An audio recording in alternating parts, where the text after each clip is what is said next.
தாவேக்கவில் SP Velumani 10 AIADMK MLA ராஜினாமா.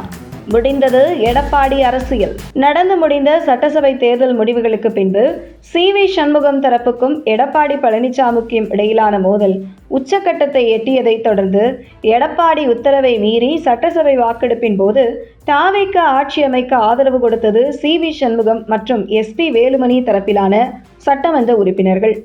இதனைத் தொடர்ந்து தாவேக்க ஆட்சி அமைக்க ஆதரவளித்த சட்டமன்ற உறுப்பினர்களை கட்சியிலிருந்து நீக்கிய எடப்பாடி பழனிசாமி அவர்கள் சட்டமன்ற உறுப்பினர் பதவியை தகுதி நீக்கம் செய்ய வேண்டும் என பரிந்துரை செய்தார் எடப்பாடி பழனிசாமி. இதனைத் தொடர்ந்து நீ என்ன எங்களை நீக்குவது என தங்கள் எம்எல்ஏ பதவியை ராஜினாமா செய்துவிட்டு தாவேக்கவில் தங்களை இணைத்துக் கொண்டனர். ஆனால் சி.வி. சண்முகம் மற்றும் எஸ்.பி. வேலுமணி ஆகியோர் தொடர்ந்து அதிமுகவில் கழக குரல்களை எடப்பாடி பழனிசாமிக்கு எதிராக எழுப்பி வந்தனர். இந்த நிலையில் இதற்கு முன்பு தாவேக்கவில் எம்எல்ஏ பதவியை ராஜினாமா செய்துவிட்டு இணைந்த 6 முன்னாள் சட்டமன்ற உறுப்பினர்களுக்கு என்ன பதவி கொடுக்கிறார்கள், அவர்களுக்கு எந்த மாதிரியான மரியாதை அந்த கட்சியில் கிடைக்கிறது என்பதை பார்த்துவிட்டே தாவேக்க பக்கம் செல்ல வேண்டும் என்கிற முடிவில் காத்திருந்தனர் எஸ்.பி. வேலுமணி மற்றும் சி.வி. சண்முகம் ஆகியோர் என பரவலாக பேசப்பட்டது. இந்த நிலையில் சமீபத்தில் அதிமுக முன்னாள் சட்டமன்ற உறுப்பினர்கள் மற்றும் அதிமுகவின் முன்னாள் தலைவர்கள் என தாவேக்கவில் இணைந்த அனைவருக்கும் முக்கிய பொறுப்பு வழங்கியது தாவேக்க தலைமை. இதன் பின்பே தாவேக்க மீது எஸ்.பி. வேலுமணி மற்றும் சி.வி. சண்முகம் ஆகியோருக்கு நம்பிக்கை வந்துள்ளது. இந்த நிலையில் சமீபத்தில் தாவேக்க அமைச்சர் புசி ஆனந்தை சந்தித்தார் எஸ்.பி. வேலுமணி.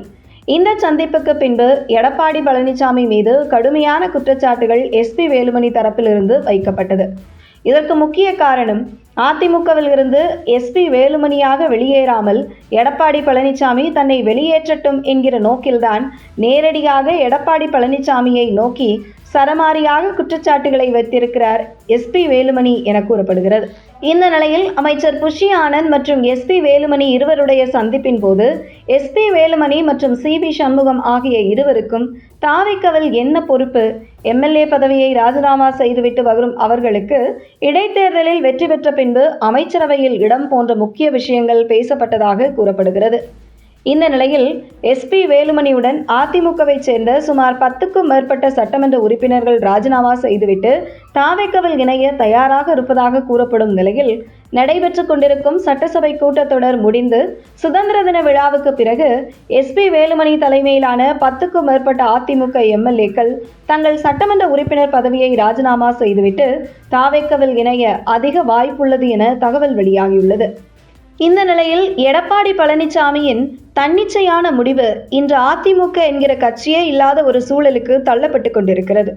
இன்னும் எடப்பாடி பழனிசாமி தொடர் தோல்விக்கு பின்பும் கூட கட்சியின் மூத்த தலைவர்களை கலந்து ஆலோசித்து ஒரு முடிவுக்கு வராமல் சர்வாதிகாரமாக செயல்பட்டு வருவது அதிமுகவை மட்டுமில்லை, அவருடைய அரசியலுக்கு ஆபத்தாகி கொண்டிருப்பது குறிப்பிடத்தக்கது.